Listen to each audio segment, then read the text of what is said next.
ಇವತ್ತು ಒಂದು ಲೆಕ್ಕ ಹೇಳ್ಬೇಕಂದ್ರೆ ಖಾದಿ ಅಂದರೆ ಏನು ಅನ್ನೋದು ಕೆಲವರು ಗೊತ್ತಿರುತ್ತೆ, ಕೆಲವರು ಗೊತ್ತಿರೋದಿಲ್ಲ. ಇವತ್ತು ಒಂದು ಒಳ್ಳೆ ಸುದ್ದಿ, ಸ್ವಾತಂತ್ರ್ಯಕ್ಕೆ ಹೋರಾಟ ಮಾಡಿರ್ತಕ್ಕಂಥ ನಮ್ಮ ಗಾಂಧೀಜಿಯವರ ಕನಸು ಅವರು ಖಾದಿ ಬಟ್ಟೆಗಳಾಗ್ತಾ ಇದ್ದದ್ದು. ಅಂಥ ಒಂದು ಕಾರ್ಯಕ್ರಮಕ್ಕೆ ಇವತ್ತಿದೊಂದು ನಾವು ಒಂದು ಚಿಕ್ಕ ಕಾರ್ಯಕ್ರಮ ಅನ್ಕೋಬೋದು. ಈ ಚಿಕ್ಕ ಕಾರ್ಯಕ್ರಮಕ್ಕಾದ್ರೂ ಮಂತ್ರಿಗಳು ಬೋರ್ಡಿನ ಅಧ್ಯಕ್ಷರು ಆಗಮಿಸಿದ್ದಾರೆ ಅಂದರೆ ಒಂದು ಖುಷಿಯಾದಂಥ ಒಂದು ವಿಚಾರ. ಯಾಕಂದರೆ ಇದ್ರ ಬಗ್ಗೆ ಆಸಕ್ತಿ ಎಷ್ಟಿದೆ ಅವರಿಗೆ. ಈ ಒಂದು ಕಾರ್ಯಕ್ರಮ ಬೇಕಂದ್ರೆ ನಾವೇ ಮಾಡ್ಕೊಳ್ತಾ ಇದ್ವಿ. ಈಗ ML6 ನಗರಸಭೆ ಅಧ್ಯಕ್ಷರು ಇಲ್ಲಿರುವಂಥ ನಾವೇ ಮಾಡ್ಕೋಬೋದು ಕಾರ್ಯಕ್ರಮವನ್ನು. ಆದರೆ ಮಂತ್ರಿಗಳು ಬಂದಿದ್ದಾರೆ ಅಂದರೆ ಮೊದಲನೇದಾಗಿ ಮಂತ್ರಿಗಳು ಶರಣಬಸಪ್ಪ ದರ್ಶನಾಪುರ ಅಂತ ಹಿರಿಯರು ಮಂತ್ರಿಗಳಿಗೆ ನಾನು ಧನ್ಯವಾದಗಳನ್ನು ತಿಳಿಸ್ತೀನಿ. ಕೋಲಾರಕ್ಕೆ ಬಂದಿದ್ದಕ್ಕೆ ನಮ್ಮ ಎಲ್ಲ ಕೋಲಾರ ಜನರ ಪರವಾಗಿ ತಮಗೆ ಧನ್ಯವಾದಗಳು ಸರ್. ಅಂದರೆ ಒಂದು ಚಿಕ್ಕ ಕಾರ್ಯಕ್ರಮ ಆದರೂ ಒಂದು ಮಂತ್ರಿಗಳು ಬಂದು ಅದನ್ನು ಅಭಿವೃದ್ಧಿ ಮಾಡಬೇಕು ಅನ್ನೋ ಒಂದು ದೃಷ್ಟಿ ನಿಮ್ಮಲ್ಲಿ ಎಷ್ಟಿದೆ ಅನ್ನೋದು ಈ ನೀವಿಲ್ಲಿ ಆಗಮಿಸಿರ್ತಕ್ಕಂಥ ಮೇಲೆ ನಮಗೆ ಗೊತ್ತಾಗುತ್ತೆ. ಅದೇ ರೀತಿ ನನ್ನ ಸ್ನೇಹಿತರಾದಂಥ ಮಸ್ಕಿ ವಿಧಾನಸಭಾ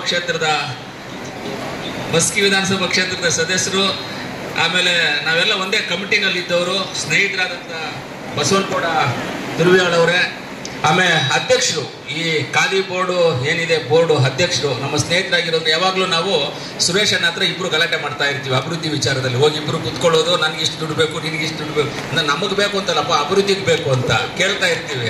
ಯಾವಾಗಲೂ ಅಲ್ಲಿ ಸೇರ್ಕೊಳ್ತೀವಿ. ಅದರಿಂದ ಆತ್ಮೀಯ ಸ್ನೇಹಿತರು ಅವ್ರಿಗೆ, ಆಮೇಲೆ ನಮ್ಮ MLC ಆದಂಥ ಅನಿಲಣ್ಣವರು, ಹಾಗೆ ನಮ್ಮ ಶಿವಕುಮಾರ್ ಅವರು, ಮುನೇಂಕಣ್ಣವರು, ಶಂಶೇರ್ ಅವರು, ಜಯದೇವ್ ಅವರು ಎಲ್ಲ ನಮ್ಮ ಹಿರಿಯರಿದ್ದಾರೆ. ನಮ್ಮ ಅಧಿಕಾರಿ ವರ್ಗದವ್ರು ಎಲ್ಲರೂ ಇದ್ದಾರೆ.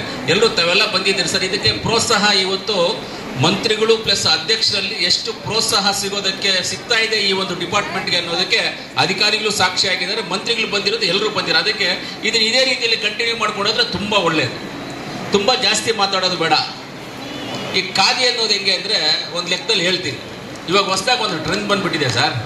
ಯಾರಿಗೆ ತಲೆನಲ್ಲಿ ಕೂದಲು ಉದುರೋಗ್ಬಿಡ್ತಾವೋ ಅವರು ಈ ದುಬೈಯಲ್ಲಿ ಹೋಗ್ಬಿಟ್ಟು ಕೂದಲನ್ನ ನಾಟಿ ಮಾಡ್ಕೊಂಡು ಬಂದ್ಬಿಡ್ತಾರೆ.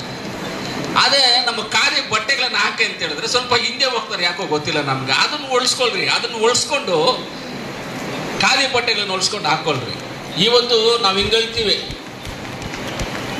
ಇನ್ಫೋಸಿಸ್ ನಾರಾಯಣಮೂರ್ತಿ ಅವ್ರ ಮಿಸಸ್ ಅವ್ರು ಯಾವ ರೀತಿಲಿ ಬೇಕಂದ್ರು ಎಂಥ ಬಟ್ಟೆ ಬೇಕು ಅಂದ್ರೆ ಹಾಕ್ಬೋದು. ಅವ್ರು ನೋಡ್ತೀರಲ್ಲ ಸೀರೆ ಕಟ್ಟೋದು ಹೆಂಗೆ ಕಟ್ತಾರೆ ಅಂತ. 1500 2000 ರೂಪಾಯಿ ಖಾದಿ ಕಾಟನ್ನು ಇಂಥ ಸೀರೆ ಕಟ್ತಾರೆ ಅವರೆಲ್ಲ. ಯಾಕೆ ಅಂಥವ್ರು ಅವ್ರು ಬೇಕಂದ್ರೆ ಚಿನ್ನದಲ್ಲಿ ಸೀರೆನೇ ಮಾಡಿಸ್ಕೊಂಡು ಕಟ್ಕೊಳ್ಳೋ ಶಕ್ತಿ ಅವ್ರಿಗೆ ಲೆಕ್ಕನೇ ಇಲ್ಲ ಅವ್ರಿಗೆ. ಆದ್ರೂ ಅವರು ಖಾದಿ ಕಾಟನು ಇಂಥದನ್ನೇ ಯೂಸ್ ಮಾಡ್ತಾರೆ. 1500 2000 5000 6000 ರೂಪಾಯಿ ಸೀರೆಯನ್ನು ಅವ್ರು ಹಾಕಿ ಬಿಡ್ತಾರೆ. ಆದ್ದರಿಂದ ಖಾದಿ ಹೆಂಗೆ ಅಂದರೆ ಇದನ್ನು ಅಭಿವೃದ್ಧಿ ಪಡಿಸ್ಬೇಕು ಅಂತ ಹೇಳಿದ್ರೆ ಮೊದಲನೇದಾಗಿ ಎಲ್ಲ ಖಾದಿ ಮಾಡುವಂಥ ಉದ್ಯಮಗಳಿಗೆ ನಾವೆಲ್ಲರೂ ಪ್ರೋತ್ಸಾಹಿಸಬೇಕು. ಅವ್ರಿಗೆ ಧೈರ್ಯ ತುಂಬಬೇಕು. ಪ್ಲಸ್ ಸರ್ಕಾರದಿಂದ ಸಿಗುವಂಥ ಸವಲತ್ತನ್ನು ಅವರು ಮ್ಯಾನುಫ್ಯಾಕ್ಚರ್ ಯೂನಿಟ್ ಅಥವಾ ಅವರ ಸೇಲ್ಸ್ ಯೂನಿಟ್ಗೆ ಖುದ್ದಾಗಿ ನಮ್ಮ ಅಧಿಕಾರಿಗಳು ಹೋಗಿ ಅವ್ರಿಗೆ ಪ್ರೋತ್ಸಾಹ ಕೊಟ್ಟರೆ ಇದನ್ನು ಇನ್ನೂ ಬೆಳೆಸ್ಕೊಂಡು ಹೋಗುವಂಥದಕ್ಕೆ ಒಳ್ಳೆ ಅವಕಾಶಗಳಿರ್ತವೆ. ಅದರಿಂದ ಒಳ್ಳೆ ಕಾರ್ಯಕ್ರಮ ಮಾಡಿದ್ದೀರಾ, ಸಂತೋಷ ಆಗಿದೆ. ಎಲ್ಲ ಟೌನಲ್ಲಿ ಎಲ್ಲ ಜಾಗಕ್ಕೂ ಇದು ಪ್ರಚಾರ ಆಗಬೇಕು, ಎಲ್ಲ ಜಾಗಕ್ಕೂ ಪ್ರಚಾರ ಆಗಬೇಕು.